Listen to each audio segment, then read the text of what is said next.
I'd start with recapitulating where we've been so far and then talk about the Enlightenment directly. And I want to do that both in terms of reiterating the story. One of the lovely things about stories, you can just keep telling them again and again, and they sort of gather a kind of momentum, they gather more story to them. And I want to sort of connect that with the great stages of spiritual life. And because I think that the Buddha's story exemplifies the journey of human life, the spiritual journey of human life. I don't think the Buddha's trying to teach religion. I don't even think in the way he's trying to teach spirituality. He's trying to look completely at the real issues of life and then respond to them completely. So what you see in the Buddha's biography, whether it's legendary or historical, isn't that important in a way. What you see is the great stages of a fully developed spiritual life. And I think we can therefore try to follow those stages. Even if we can't go so far as deeply, we can nevertheless follow all of those stages. So I want to put those together. And then I want to talk about, I think, depending on how much time I give myself, I want to talk about 5 principal images around the Enlightenment experience. Yeah? And then I'll conclude. So let's go right the way back to Siddhartha in the palace. So what you have with the young Siddhartha is a person of remarkable perspicacity, a remarkably uncompromising man, an incredibly intelligent man, a remarkably committed man, a very vigorous man. So what you start with Siddhartha, with the Buddha-to-be, is a healthy, very healthy human being. And I think that's very important as a stage, that you start with this very healthy human being. For instance, I think it is striking that he's obviously known sex. I mean, he must have because he's got a son. Yeah? Whether that's actually true that he's got a son is neither here nor there, but if it's a legendary story, actually in the early carvings there's no reference to Yashodhara and the son. So that might be a later thing. But even if it's a legendary story, it's still a profound significance.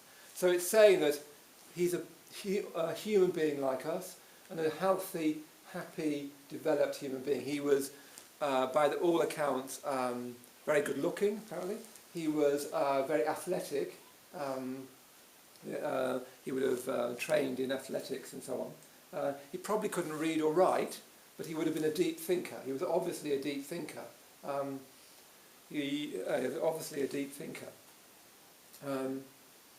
So I think it's important that we remember him, even before the sights.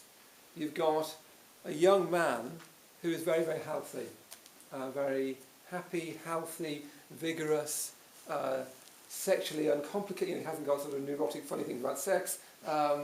He's just a sort of grown-up, happy, ordinary human being. Not ordinary, perhaps, but perhaps remarkable, but not fundamentally different from us. He's not an angel. He's not a born god or anything like that. He's a grown-up person. Yeah. Actually, I've got this friend of mine, Maitreyabandhu, who slightly reminds me of the young Buddha. He'd be horrified to hear me say this. But he's got some of those attributes. He's very, very healthy, very unneurotic. He's got a very good natural self-esteem. You can be very challenging with him and he really likes it. So if I'm very challenging with him, he thinks, oh yeah, at last, we're getting somewhere. He just enjoys it and thinks, oh, I'll go and think about that. And on the first retreat I was on with him, he was amazed to see that the tea break was half an hour long. He said, we've got half an hour tea break. He said, well, I'll go for a run then in that case. It's just, you don't have a tea break, half an hour, just go for a run. So he went for a run on the 2 tea breaks. Now in his case, that was frankly a bit unsustainable. But there's something of Siddhartha who would have been like that. Just go for it, a very go for it young man. Able, upright, vigorous, untrammeled, not neurotic, not conflicted. Just a grown-up, happy, healthy human being. So this is actually our first stage of the journey, isn't it? Is to become the Siddhartha before he even saw the sights, never mind the sights. You know. To see the sights, we need to be in a happy state of mind, in a good state of mind, in a healthy state of mind. So this stage of spiritual life, you could sort of talk about the stage of integration. That our first task in our human life is to become integrated, to become just one person, like Siddhartha must have been. Someone who could think deeply, act decisively, feel strongly, deal with their experience, a grown-up human, and especially a responsible person. Someone who can make decisions and stick to them, someone who can do what they say they're going to do because they're integrated, they're collected. They don't decide to do something with one little bit of themselves, which they later regret. You know, we so often do that, don't we? We want to do what's best, but we decide those things with a small bit of our brain, and then the next day regret that we've done it. You know, you give something away in a moment of generosity, the next day you wish you hadn't. You help out with the washing, you think, I'm going to be so generous, and you resent them. Yeah, so on. We all do that, don't we? We act, and then the rest of us catches up. So what that tells us is we're not integrated yet. We're not one whole person. Or, for instance, we might find that we're a different person publicly than we are privately. This was my experience. I think it's less so now, but I was telling somebody today I'm a natural show-off, so I like to do this. I like to stand in front of lots of people and talk. So I organise retreats and I lead them. Work retreat. But I was much better publicly than I was privately. My life hasn't been a particularly happy life, at least my earlier life hasn't been at all. And even when I first came upon Buddhism, I was definitely not an integrated young man. I mean, when I was young, I was 25, but I definitely wasn't integrated and I definitely wasn't happy. But I'd give a talk and people would think I was marvellous because I can be charming and funny, but I can decide not to be as well. In those days I couldn't, I just had to be charming and funny, whatever happened. So I know, looking back on it, I was one person publicly, and even quite an impressive person publicly, but not a very impressive person always privately, as Sibford knows, because we grew up together. We spiritually grew up together. So that's, again, another symptom of disintegration, that you're not one person. Integration would mean that you're the same person in front of a room of 100 people as you are with one person. You're not a different person. And then another symptom of not being integrated is when you're a different person for different people. So you're one kind of person at work, one kind of person at home with your partner, one kind of person in the pub. You're a different person for all those people. And often, actually this was Jade's point, I thought it was very trenchant, that you have a different ethics for each person. So when you're in the pub you don't mind swearing and drinking a bit. When you meet your spiritual friends, you suddenly stop swearing and don't drink. You have a different ethic for different groups of people. It's very sort of common, isn't it? And that's why when you have birthday parties, when you bring them all together, it's all rather nerve-wracking. Because how are you going to deal with your drinking cronies and your charity work? Yes, I don't know. So that's another sign of being disintegrated. So our first great task is to become like Siddhartha as a young man, an integrated, non-conflicted, unified person who can decide how to act, and they decide from their own volition. They're not pressurized by a group, even a spiritual group. They're not pressurized by unacknowledged guilt or irrational shame.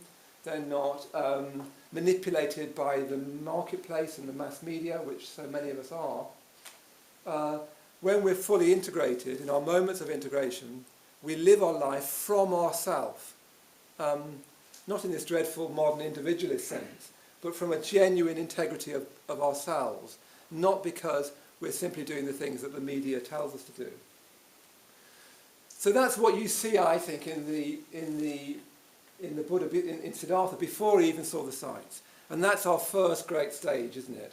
To become integrated. Because let's face it, folks, we've all seen the sights. We've at least seen 3 of them. We've seen old age, we've seen sickness and we've seen death, but we've not seen it, have we? We see it every day. You look in the mirror, you're seeing it. You're seeing yourself getting older every day. I remember I was carrying my little niece on my shoulders and I passed this hairdresser's and I looked in the mirror. I just thought, when did you get so old? You know, how did that happen? Why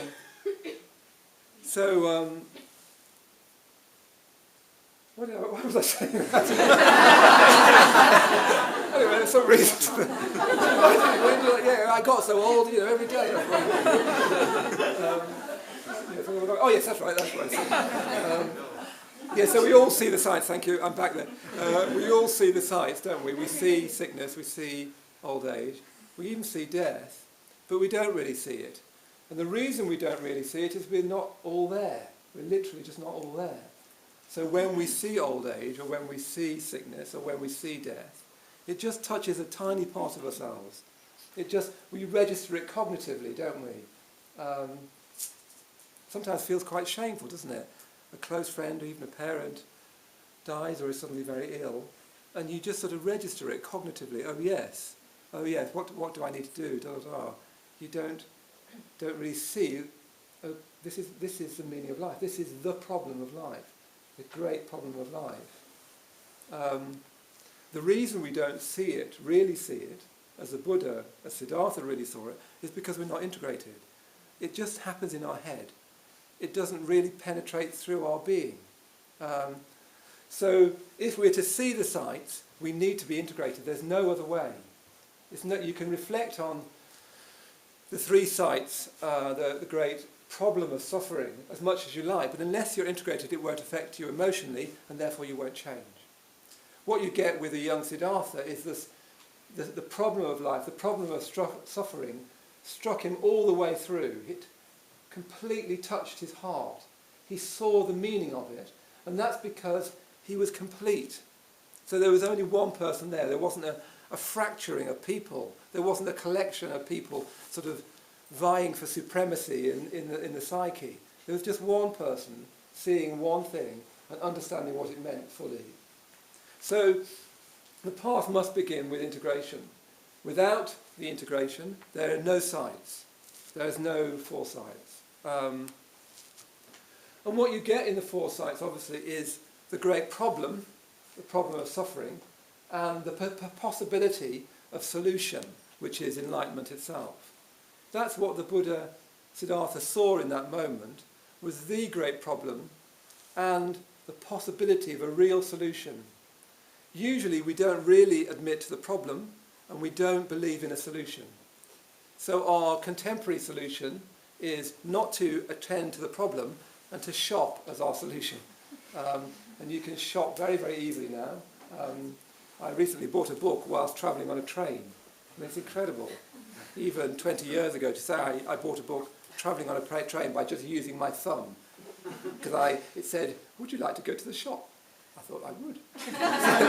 So I went to the shop and it showed me a book I'd like to read. I thought, well, I'm not going to buy it, it's ridiculous. And then it said, would you like to read an extract? I thought, well, no harm in that. So read an extract, press with my thumb, there's an extract of this book, immediately. I read the extract and then I press my thumb again and I bought the book. Yeah. Incredible that we can do that. But that's our solution, our full solution to an unacknowledged problem. And the unacknowledged problem, of course, is old age, suffering and death. It's there in front of our face, and what we do is we buy another book, in my case. We click on our mouse, we download something, etc. We shop. That's our false solution. That's what capitalism has tried to do.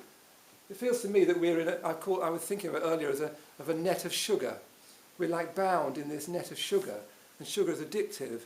The more you eat it, the more you want it.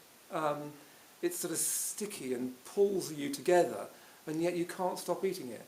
So once I just got a bit bored with my Kindle, I can buy a Kindle Fire, and then once I get a bit bored with that, I can get an iPad,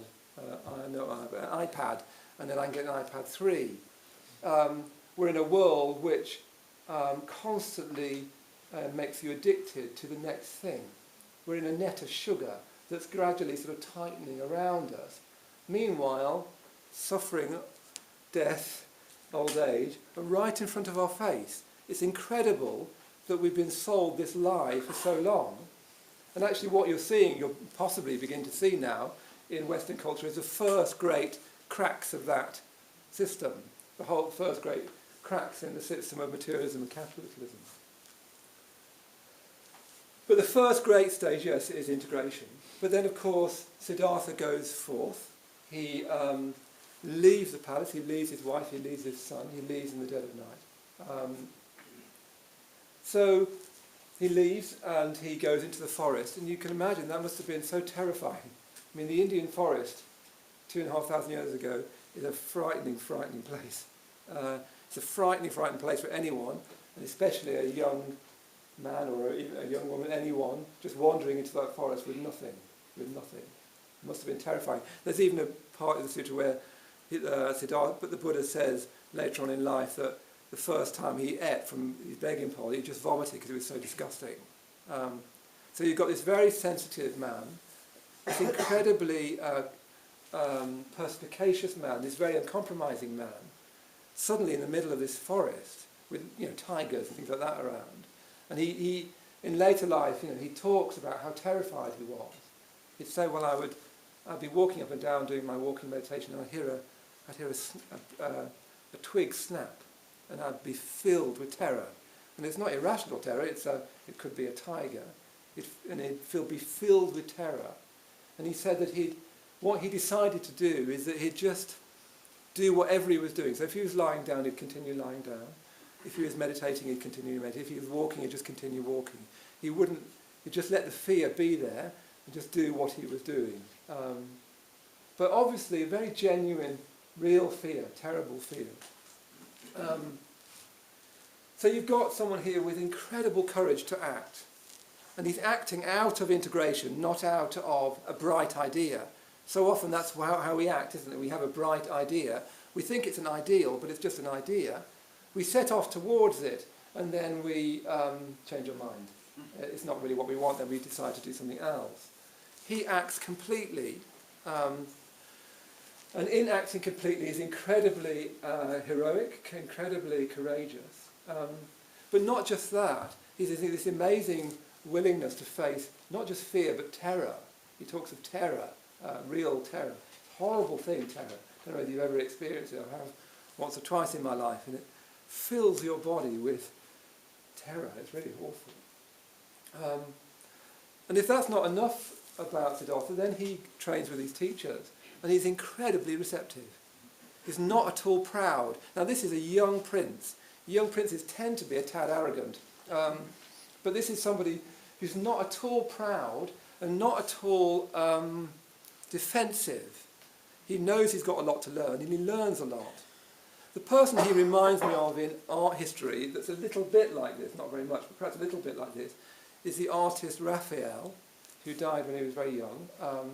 He wasn't actually especially talented as a painter. His great genius was his absolute willingness to learn. At the time, he was a Renaissance painter, so he's in Florence at exactly the same time, lucky for him, as Leonardo and Michelangelo. They're both older men. He's a young whippersnapper. Michelangelo ended up hating him because he thought he'd nicked his ideas. And he just learned everything from them. So much so that in some Raphael paintings you can't tell if it's Raphael or Michelangelo. He just took it all in, but without any fear of, oh yes, what about my voice? What about me? I want to do it my way. None of that silliness that we so easily get into. He just learned everything he could from those great masters and then mastered them himself. And then, yes, found his own voice. I mean, he's distinctively different from the two of them. In some ways, quite oddly different. He's very, very emotionally different. But yet there's no fear of losing himself. So often we're so keen on being me that we won't learn anything. We're so keen on our own opinions, on our own sureness, that we won't learn anything. We might be courageous, but we're stupid. Yeah?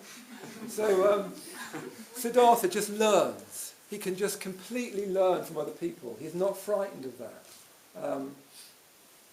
And then he gets incredible, diligent practice, with these teachers that he went to.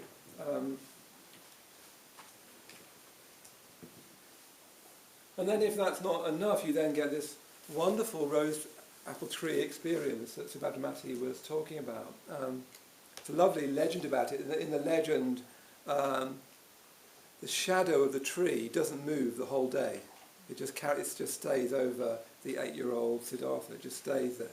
And of course, what that's saying, and very eloquently saying, is for Siddhartha, time stood still. Yeah? It's a beautiful image for that. The shadow of the tree never moved as he watched his father at the ploughing competition.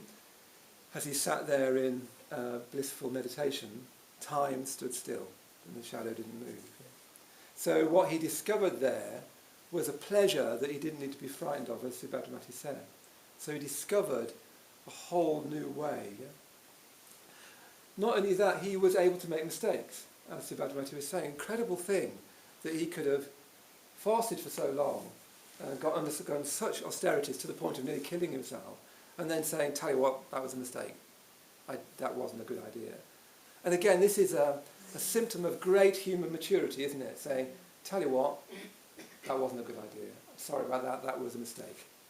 It's one of the marks of a spiritually developed person if they can say, I'm sorry, that was a mistake, or I'm sorry, I did that wrong. Yes, that was foolish. Yeah. To say that after doing something for 7 years is really quite remarkable. So this is the second great stage of spiritual life. All of these things add up to the stage of life spiritual stage of life that you'd have to call something like positive emotion. It includes courage, it includes action, it includes decisiveness, it includes a kind of intensity of practice, it includes remarkable receptivity, it includes non-pride, non-arrogance,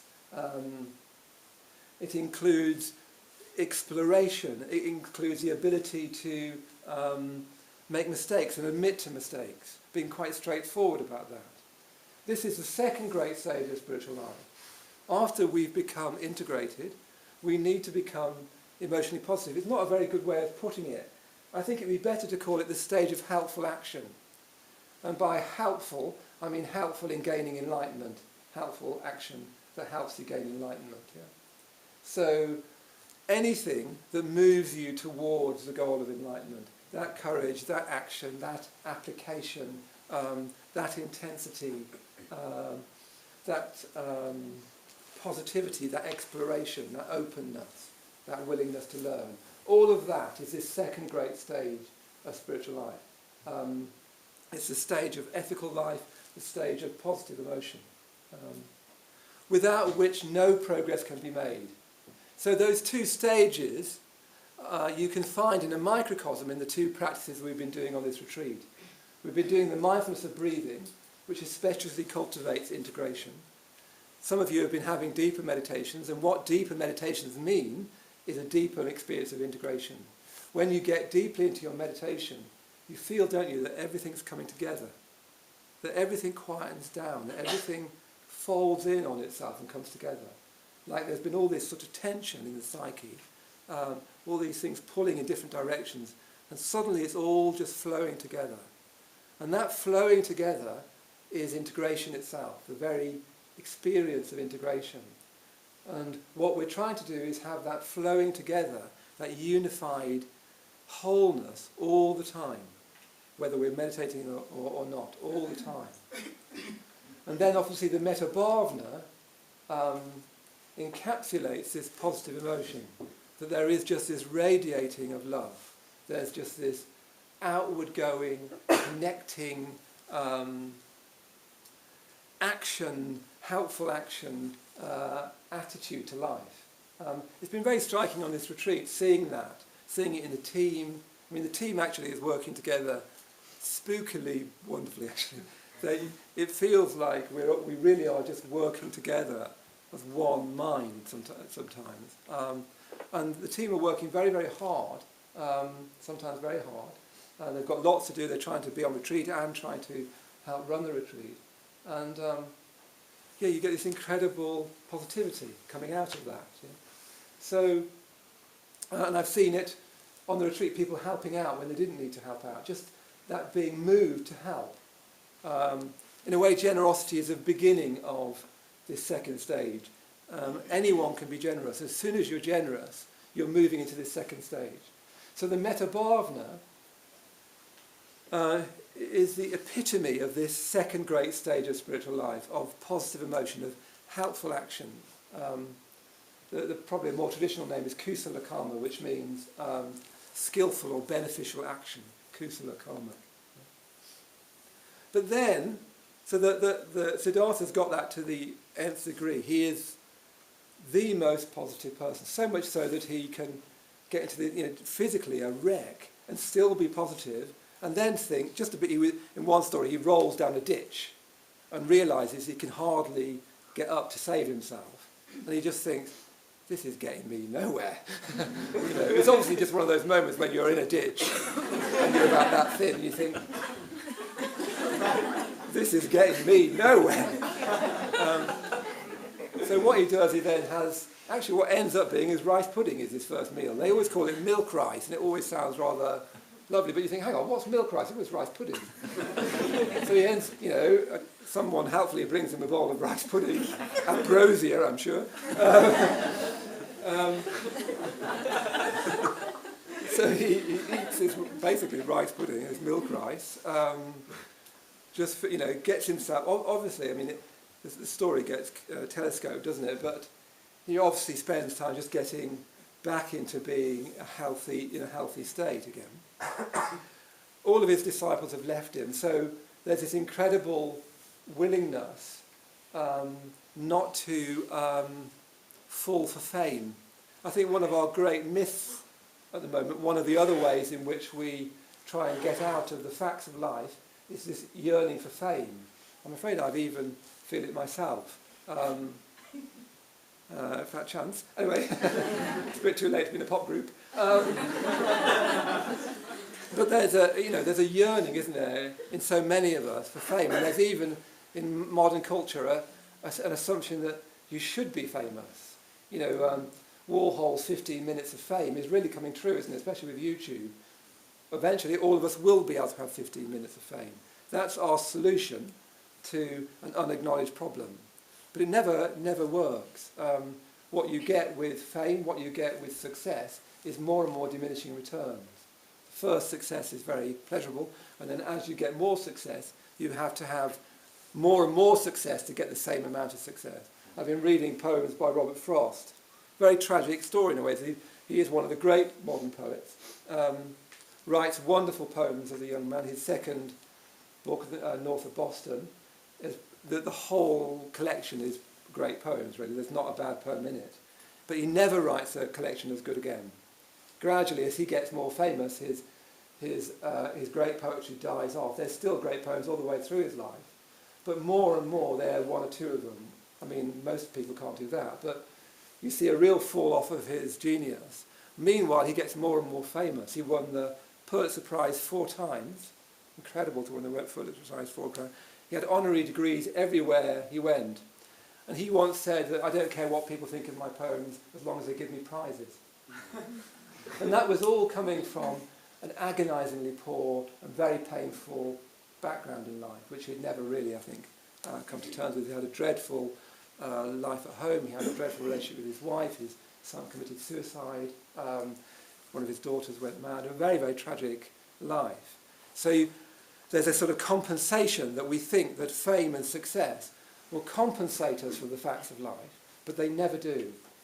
Eventually, all you want is prizes in this awful kind of grim way. You just want prizes. So the Buddha to be didn't fall for that, and that's one of the most seductive things. He had a sort of fame as being this reclusive ascetic. In those days, you really could get a name for that sort of thing. And then he said, no, I'm not going to do that, I'm going to eat. And then they all left him. Yeah? Incredible thing, and still just as relevant for us, isn't it? All of us are horribly, well, some of us, I am, attracted to fame and success in any field. And it's illusory, but very, very seductive. Anyway, he then walks out, and he walks off and he goes and sits under a tree. Really, it's as simple as that. That's all that happens next. He walks off, he goes and sits under the tree. According to tradition, he went and sat under a tree and did the mindfulness of breathing. So there you are, the very practice we've been doing today is the practice the Buddha was doing under the tree 2,500 years ago. So he walks off and sits under a tree. And he makes this incredible vow. He says something like, flesh may wither, blood may dry up, but I will not get up from this spot until I've gained enlightenment. And this is he makes this great vow, and this is one of the great famous statements of the Buddha. He's not the Buddha yet quite, but he's still Siddhartha. I think there are two statements Siddhartha or the Buddha make, which I think are quite likely to be literally what he said, because he would have remembered thinking that very strongly and would have told that to his disciples. I said to myself, I am not going to get up until I gain enlightenment. I don't care what happens. I'll die here rather than leave this spot. He would have remembered that, and he would have told his disciples about that. And then there's another one right at the end of his life, which perhaps I'll talk about next week. So what you've got here is this state of commitment.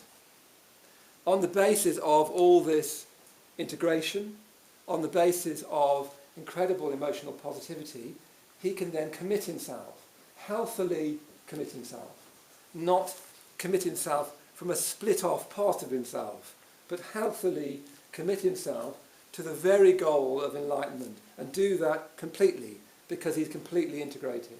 He can just say, I'm not going to move until I gain enlightenment. That's what I'm going to do. I only move from this spot when I've gained enlightenment.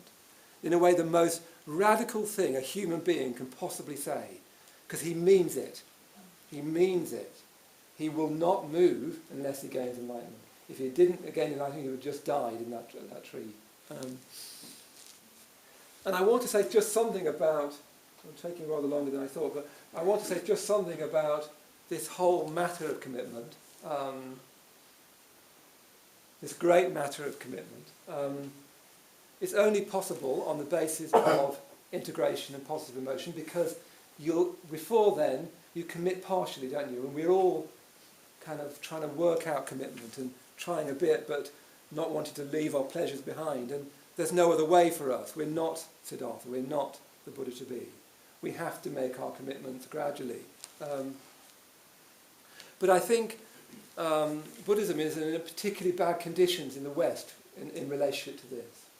I think that the conditions of the modern West, wherever the modern West is, which is most of the world now, I'm using the term metaphorically, not literally, the developed world, however we want to call it, the conditions now for commitment have probably never been as bad. In the Buddha's day, actually, you could opt out. So when the Buddha went forth, there was a tradition of doing that. In that time, you either got married and had a whole family and a cow, if you were lucky, or if you wanted to practice a religious life, you could opt out and you would be supported. You'd go around and beg, and you would be given food, and there was a sense in that society that was a good thing to do. There's still a little bit of a sense in that in the Indian tradition now. My friend, a very good friend, Jan of Archer, when he got involved in the movement many years ago, he comes from a Hindu background, but it was very, very striking to me that his whole family really supported him in this same spirit. Oh yes, you're doing that thing. You're doing that, opting out. He used to work, he was a manager at Marks and Spencer's. And they said, oh yeah, you're doing, and he was supporting his mother, he was, paying the rent of the flat. His mother really relied on that. But his mother was a remarkable woman, actually. She instinctively knew what he was doing and supported him to do that, even though it actually discomforted her, even though it made her life more difficult. She gave him her blessing. I think it's a wonderful tradition that's still just about alive in that tradition. I think it will probably die out in the next generation or two. But we've got nothing like that in the West, in the world I came from. I come from Henley in Arden, which is just down the road, and there was no possibility of opting out. There was only opting in. So we're in conditions now that don't value doing that won't support you to do that won't bless you to do that. Your parents probably won't bless you to do that. They certainly won't if they really know what you're doing.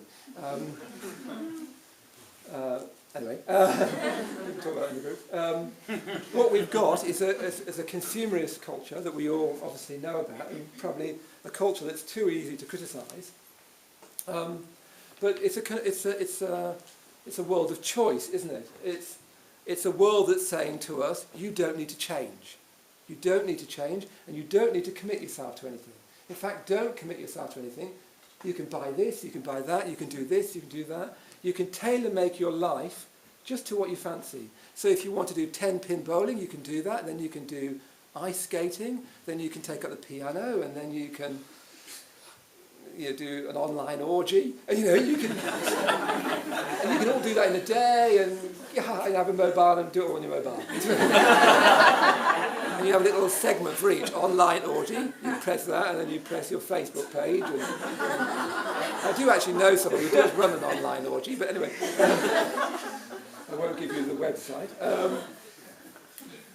So the consumer world is saying you don't need to change. You don't need to change. Of course you don't need to change. You just need lots of technology so you can do all the things you want to do. You don't need to narrow down your options and commit to something. If you do that, you're narrowing down your life. You'll stop spending. It's really quite disgraceful when you think of it. The modern world is really trying to tell us how to get things without committing to anything. It's very striking, isn't it, with the computer now, which is a portal to everything, isn't it? So you can fritter away your life and get YouTube videos, everything you can imagine through that screen without having to commit to anything. You can watch a film, you can watch a documentary, you can download pornography, you can look at salacious pictures, you can go on people's blog site, you can go on a chat room, you can go on your Twitter account, none of which requires you to commit yourself to anything. And that's what the modern world, that's the conditions that we're in, and it's anti the Dharma, it's anti what we're trying to do on the retreat. Because without commitment, there's no genuine humanity. You're just a shopper, you're just a consumer when we do that. And I know how tempted, I'm writing a book at the moment, and I always find it difficult to get into it. Before I know it, I look at my Facebook thing, and send a few emails, and then I look at a photograph of my lovely little niece, and then I play the film of her dancing at the school, and I just had that fatherly, oh, she's marvellous, she's marvellous. I play it again, It's just because I'm resisting writing. Whilst I'm in that state, I'm not really human. I'm just sort of all over the shop. I'm just a scattering of impulses. It's only when I then commit myself to writing and thinking that I become a human being, that I become genuinely human. So without commitment, there's no genuine humanity. There's just this kind of frittering away of energy, this sort of dribbling away of life, this spending of life in one direction or the other.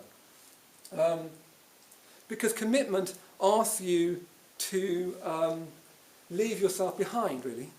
As soon as I commit myself to writing the book, as soon as you commit yourself to meditating, as soon as you commit yourself to a communication with someone, you leave yourself behind. You have to leave yourself behind. You can't just do that thing. You can't just do that me thing. You have to actually listen to somebody or work with your experience. So really you need to leave. Commitment means leaving yourself behind. And that is this next great stage of spiritual life, which is spiritual death. It comes on the back of all this positive emotion, but then has to be a death. And what you get in the Enlightenment is primarily a spiritual death. It's also a spiritual rebirth, and I'll try and say a little bit about that in my remaining time, which isn't as much as I thought. The first thing I want to say about the Enlightenment is that I don't know anything about it. I really don't. It's embarrassing to give talks on the Enlightenment because I don't know what I'm talking about. And you shouldn't give talks about things you don't know what you're talking about. I was recently talking to a friend of mine, and he said, well, I want to gain enlightenment. I said, no, you don't. You don't even know what it is. So I do. He said, no, you don't. You've just got an idea of it, but that's not it. If you've got ideas about enlightenment, definitely it's not it. I don't know what it is, and tell you what, folks, nor do you. So when we talk about enlightenment, we don't know what we're talking about. We really don't. The Buddhist tradition has given us all kinds of ways of thinking about it, all kinds of metaphors, all kinds of teachings, but really you don't know. They're all just hints, clues, guesses. You don't know. The Buddha himself said, he picked up a handful of leaves and said, how many leaves are there in my hand? And how many leaves are there in the forest? And of course, you know the answer. And he says, well, this is what I can say to you. This is what I experience. Yeah? So he's experienced the forest. He can't tell you the forest. He can just show you a few leaves. And you have to, from those few leaves, imagine the forest. Moreover, you need to walk into the forest to understand the forest. So when we talk about enlightenment, when anyone talks about enlightenment, whatever they say about it, they do not know what it is, unless they themselves have gained enlightenment. And you'll know because they'll be very straightforward about it, very likely. So it's a mystery. And of course, I can't help but think of a mystery in terms of Christmas, because it is Christmas Day. I like to talk about Christmas. I can't help thinking of Christmas. So what Christmas, this festival today, originally comes from a Celtic festival, which was to do with calling back the sun. In the middle of this dark time, we called back the sun, because the Celts didn't know whether it would come back. Would the sun come back? So you're calling back the sun. So today, that the Christians took on that festival and turned Christ, the Christ child, into the sun coming into the darkness, the new light coming into the dark. I personally find the Christmas story very profound, as long as one takes it as poetry and metaphor. Because in winter, we're faced, aren't we, with the bleakness of things. I've been very struck by the winter trees. All these winter trees. Every time I come out, all I see is winter trees. And that immediately is saying something about everything must die. There is death. There's that poem I read earlier in the retreat. There will be dying. There will be dying. And all you need to do is walk out into the car park and there will be dying. It's the dark time of year, the time of year that's bleakest, that reminds you that everything that's born must die. And into that dark time of year, you bring a sacred child. You bring a child of light. And a child is an interesting metaphor because it's something new. It's never been there before. It's a miraculous new birth. And the miracle of the birth is part of the pungency of the metaphor. It's the new and a completely new thing in the world. It's not begotten of man. I'm using this highly metaphorically. It's a new divine child, the child of light, that's appeared out of nowhere in the middle of darkness. And that light is so beautiful and so desirous that it affects the whole universe, doesn't it? So that kings on camels come from distant lands and give gifts. Shepherds, ordinary shepherds on the hills nearby, follow an angel down to a room. Even the natural world, I really like this idea from the Hardy poem that the oxen kneel when the baby's born. The oxen kneel around the manger. And what all that's saying is this new light in the world, this new hope in the midst of darkness, is precious to everyone. It's for everyone. It's for shepherds and kings. It's for animals and birds. It's also for angels. I think there is a place for angels. In Buddhism they're called devas. In other words, it affects the suprapersonal world. It affects the magical world, the world of ghosts and demons and gods and spirits, which is a world that Buddhism takes for granted as existing, that we're surrounded by a living universe that is palpable, that can respond to human events. For instance, devas in Buddhism are supposed to be attracted to puja. If you do puja, they're supposed to really like it, you sort of attract them, it's like attracting angels. And however one takes that, sometimes when puja goes really well, I thought it was really lovely the last 2 nights, at times you have an effect of the stillness afterwards, that we'd attracted angels, these beautiful, quiet, shining creatures who are just enjoying this atmosphere. According to a tradition, they're attracted to a sort of very positive atmosphere. So this new light changes the universe. It kind of makes the universe turn around to it and bow to it. The oxen go on their knees. So this is really what the Buddha is. He is the light appearing. So we don't know what happened, but all we need to say in a way is a light appears, a new light appears in the world, in the middle of darkness. And again, the Buddha's enlightenment happens through the night. In the middle of the night, a new light appears, a completely new light. And the universe is changed by that and bows to that. And Buddhism has come up with lots of different attempts to tell you about the content of that. So in a later tradition, it's likened to a priceless jewel that's been sewn into your coat when you're asleep. There's a lovely story, a parable of a man, of these two friends, and they drink and they get drunk, and the drunk man falls asleep, and his friend leaves while he's asleep, and just because he's concerned about his friend, he sews a priceless jewel into his coat, so that he's going to be all right.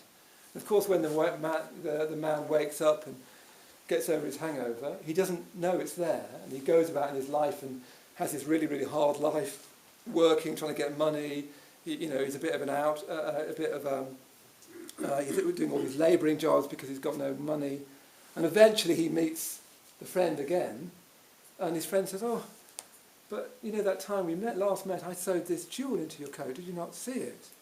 All this time, you've had inestimable wealth. It's always been on you. It's been next to your body. You've had it with you all this time. And you've got involved in all this sort of menial stuff. But you've had this incredible jewel." It's a wonderful metaphor for this mystery that the Buddha discovered.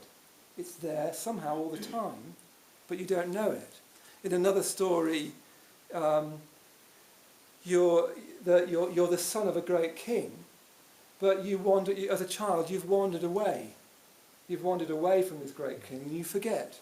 You just completely forget that you come from that world. And again, you end up in this sort of horribly painful life of having to work and being frightened and being pursued by debtors and so on.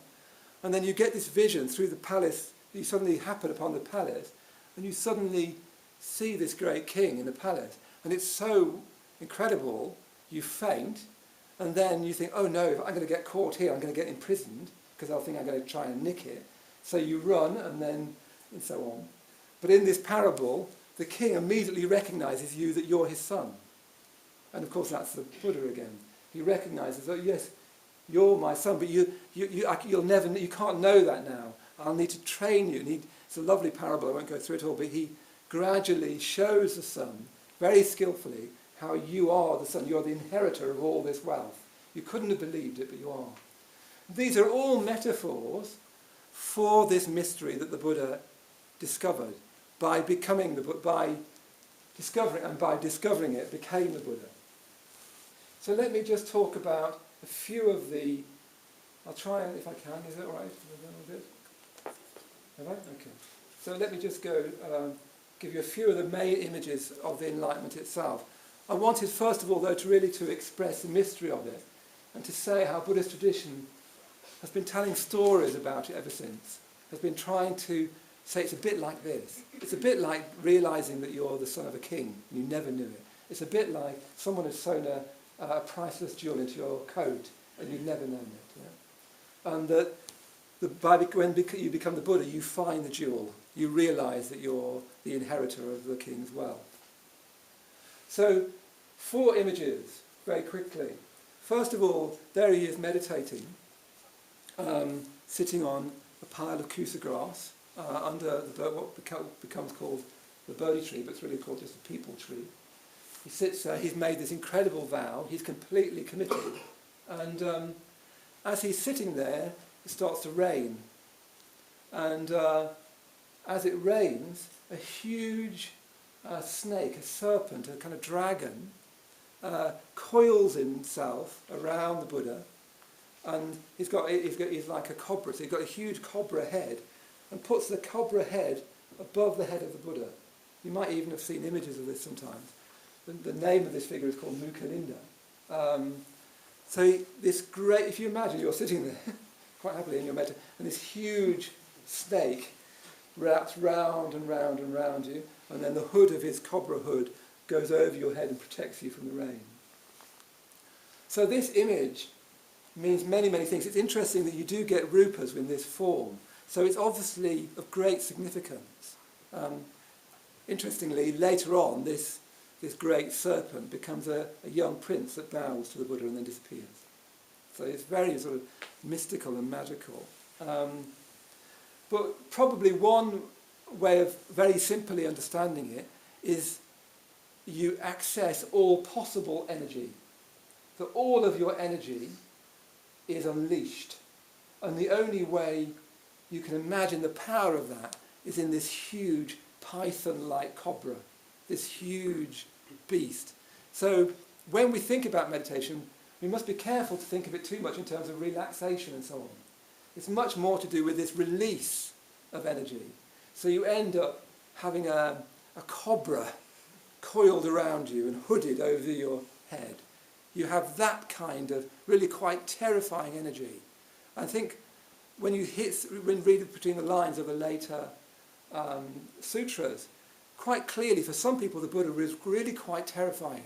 He would look at you and it would be like being looked at by a cobra, something that puts all of his energies, all of his awareness would just be on you. Yeah? So you have this incredible liberation of energy. All of your energy, all your conscious and unconscious energy is completely liberated into the python of energy, the cobra, the great dragon of energy. Then he becomes a beautiful prince, bows to the Buddha and disappears. The next thing that happens is there's a great army appears from all sides, from every direction of space. A great and ferocious army appears. And in front of the army are all these beautiful women, and actually beautiful men, and beautiful anything else you can have. Beautiful people, really, alluring, sexual, sensual creatures. And first of all, these, traditionally the Mara's daughters, the beautiful women, sort of say to the Buddha, why don't you just come and have fun with us? We're really beautiful. Come and enjoy things with us. In other words, it's the great temptation of desire. One of the great secret forces in human life is our desire. And the Buddha just carries on meditating. He doesn't shun them. He doesn't argue with them. He doesn't talk to them. He just sits there in meditation. In fact, they go back to traditionally their father, who's called Mara, and they feel embarrassed at what they've done. And they say, nothing will move him. We can't move him. So then, following Mara's daughters, you get this incredible army, and the most ferocious army you can imagine. In the later accounts, the legendary accounts, they throw mountains, they throw javelins, they throw... They have demons with burning eyes and jackals and all that. A horrific army of ghosts and demons and devils. Every possible human hatred, every possible vice, every possible resentment, every possible guile, every possible negative force in the world. And let's face it, the world is awash with this. We're bloody in it. The history of the world has been a history of blood. It's been one slaughter after another. That we only think there's not, because we're in this very little privileged little island. It's incredibly privileged. My mother recently went to Jordan, and she said that she was very struck that they went to the Red Sea, and she thought she could hear thunder. And they said, oh no, it's the bombs falling. You know, suddenly there she's on a packaged holiday for older people, lying in the Red Sea, listening to the bombs dropping on people. That's a terrible world we've created, that you can do that you can go on a little cha-cha-cha with coffee breaks and comfort stops. Meanwhile, just next door is bombs. We're actually in that case now, and we always have been. Like the laptop we work on, my Apple Mac, little laptop that I really like, little white, little gorgeous thing. It's being made by people in such hideous conditions in factories that they have to put nets around the factory walls because people keep on throwing themselves off the roof because it's so horrifying and awful to work in. We are living it. We've created a world where I can enjoy YouTube clips made by people who are so desperately unhappy they will throw themselves off the very factory wall that made the thing that I'm working on. So that's a terrible place that we got to. And all of those forces surround the Buddha. They all attack the Buddha and they try and pull him away from his enlightenment. And they throw everything they can at him, all their spears, their arrows, they shoot him, etc. And what happens is that as those arrows, as those javelins, as those mountains come towards the Buddha, and as they get close to him, they're just transformed into flowers. And the flowers just drop around the Buddha's feet. It's probably one of the most famous images of the Enlightenment. And what it is, it's an image of all of that hatred, all of that great energy and hatred and power and so on, being completely and utterly transformed.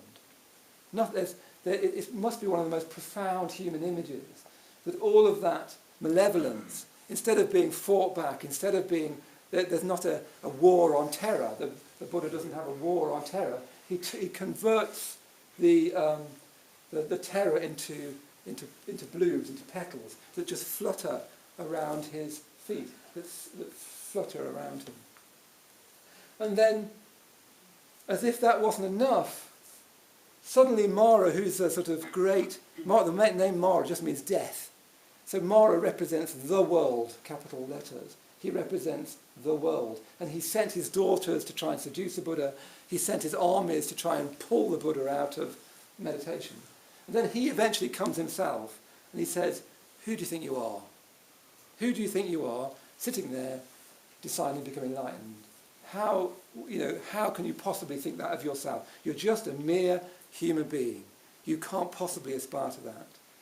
And the Buddha's response to that is what you see in this gesture here. He just touches the earth. He doesn't speak. He just touches the earth. And according to tradition, the earth reverberates with his touch. And he said that his hand going down is like a lightning bolt. He just touches the earth.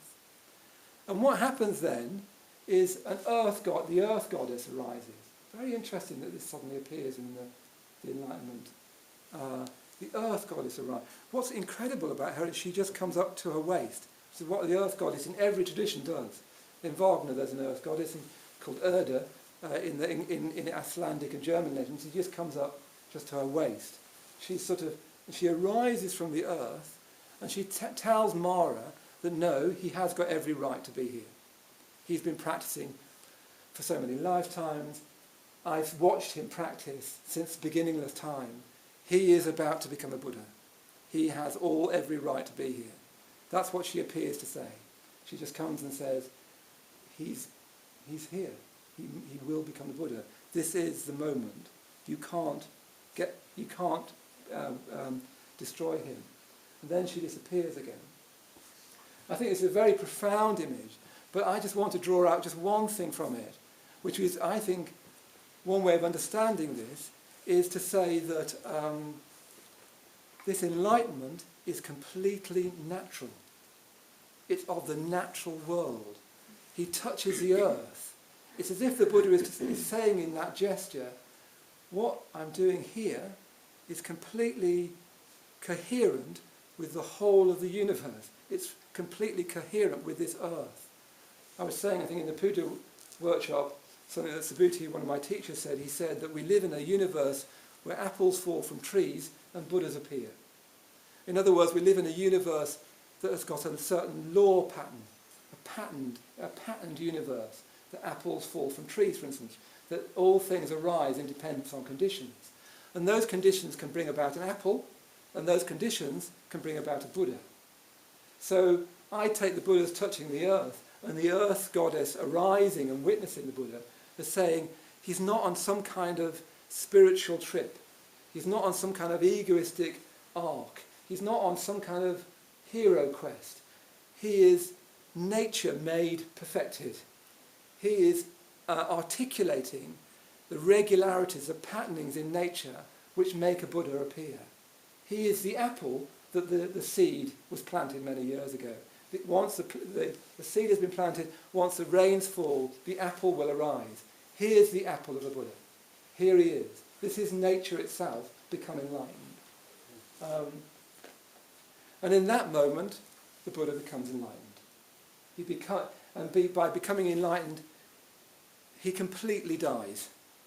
There's no vestige of self at all. No self ever again. He sees through self-clinging entirely. He's never motivated by himself anymore. It's this utter mystery of someone who then goes on, as we'll hear, to teach, who walks the dusty roads of India with bare feet. But there's no self there. There's no ego, there's no me sense, there's no I. There's just this mystery walking around. But there's one last image which I'll finish on, and that is that he's still sitting according to some traditions, he sits for 7 days, just absorbing what's happened. And you've had a tiny touch of that, haven't you? Sometimes a meditation goes deeper, and someone was saying to me they just wanted to stay. They just didn't want to move. They didn't want to get up and go. They just wanted to absorb it.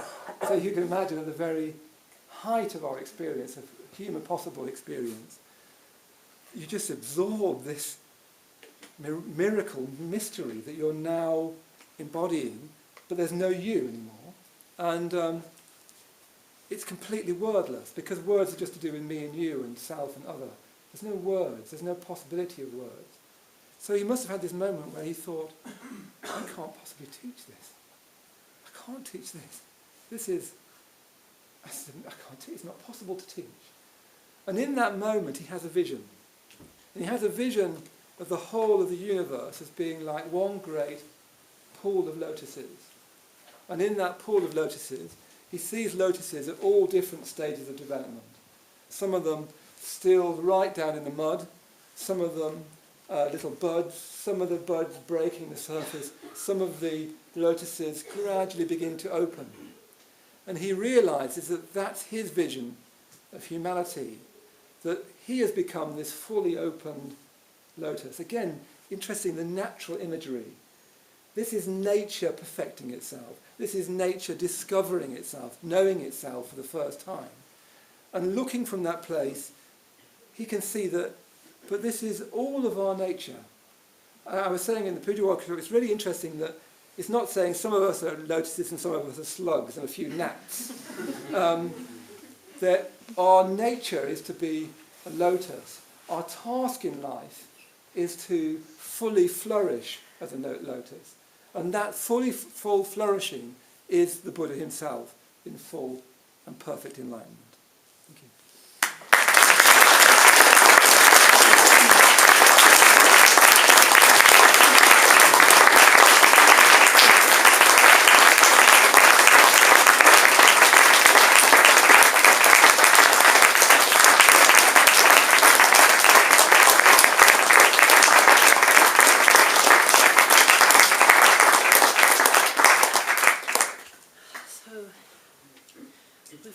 These fantastic images and this powerful story.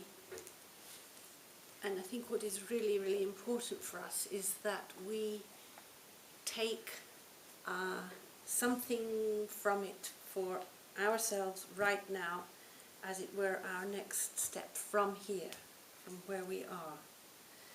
And I'm struck by the whole Maitreyabandhu's exploration of the whole business of integration, and what I heard in our group this afternoon about many people seeing their own suffering, as it were, in a new way. And Maitreyabandhu's just said to us that we can see this suffering as the first step towards integration, and in fact, if we start to understand what it is, we're taking the first step towards beginning to accept that there may in fact be a solution to suffering. But to understand that solution to suffering takes enormous bravery, because as we see in the Buddha's life, what he had to do was to confront suffering in so many different ways. We heard about the 3 sights, and then the 4th sight of the travelling sadhu, mendicant, but also his whole suffering in leaving his home, and then his suffering in his ascetic practice, and his suffering in the forest, and many, many other parts of the story that are sticking in your mind too. But I think for me, one of the strongest messages is just to sort of connect up with the fact that our first step is to look at how we can become more integrated. We cannot do that unless we find the courage to look in an intelligent, positive way at our own suffering.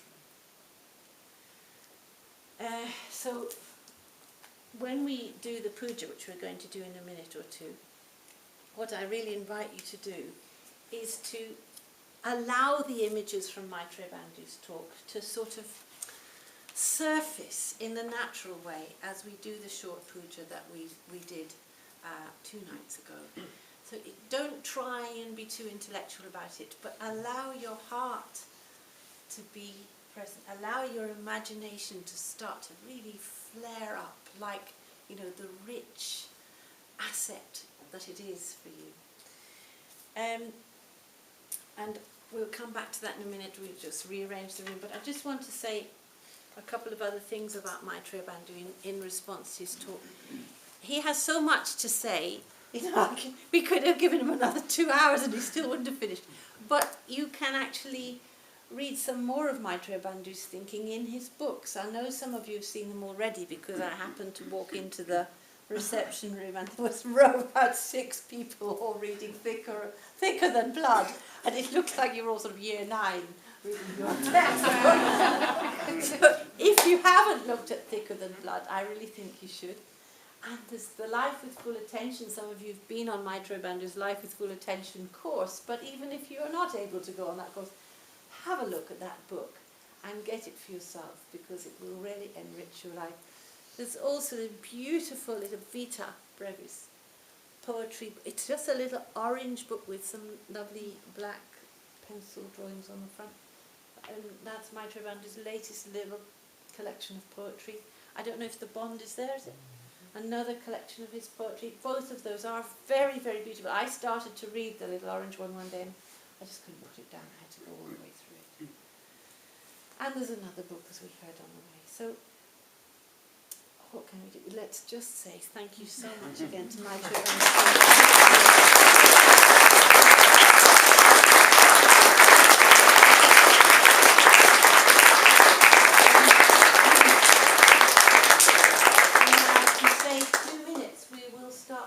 So could I invite you to push your mats back so that there's space for us to make it again?